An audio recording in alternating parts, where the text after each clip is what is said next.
And now, the last word with Rick Casey.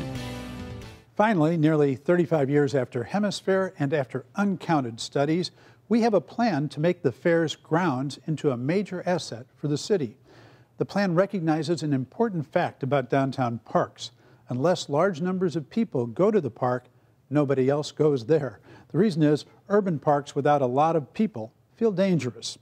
So the plan doesn't attempt to turn Hemisfair into a giant park. Instead, it would use some of the land for parks and large parts of it for people who would join others in using the parks. It would transform the hodgepodge that is misnamed Hemisfair Park now into an integrated neighborhood of housing, commercial space, and a variety of parks. This would include one at the corner of South Alamo and Market Streets that would be big enough to host citywide events. Parts of Hemisfair that are now technically designated as parks but poorly designed for that purpose would be replaced by better positioned parts now not designated as parks. To help the plan along, State Representative Mike Villarreal and Senator Letitia Vandepute are carrying identical bills that would exempt Hemisfair from a state requirement that voters must approve any conversion of parkland. The mayor and others pushing for the park renewal believe individual elections for a number of different parcels would be burdensome and unpredictable.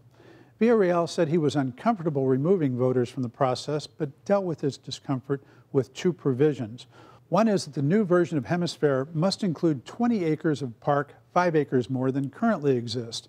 The other is that no new hotel can be built on Hemisfair grounds. The reason? Quote, "This is public land. It should be used for the citizens," said Villarreal. A few people have raised objections to taking the voters out of the process, but Villarreal said the bigger danger is strong opposition from San Antonio's powerful tourism industry to the provision barring new hotels in the park. There are reasonable arguments against the provision. One is that a small, high-class boutique hotel would not take away from the urban neighborhood ambiance.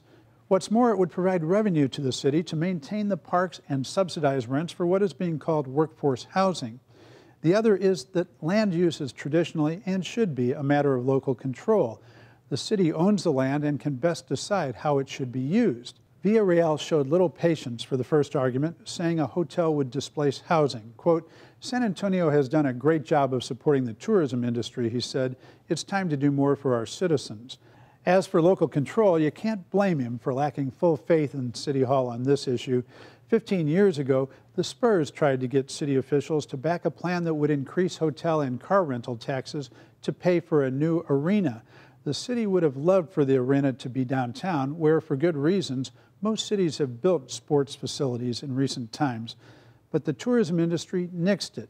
So county officials, whom the tourism lobby had never needed to woo or water, had no problem with taxing tourists.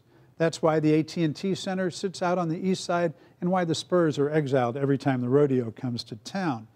Villarreal shows no interest in compromising on the hotel ban. Quote, "If the industry kills this bill, it will demonstrate their willingness to jeopardize something that's good for the whole city in order to serve their own interests," he said. And that's it for Texas Week. See you next time.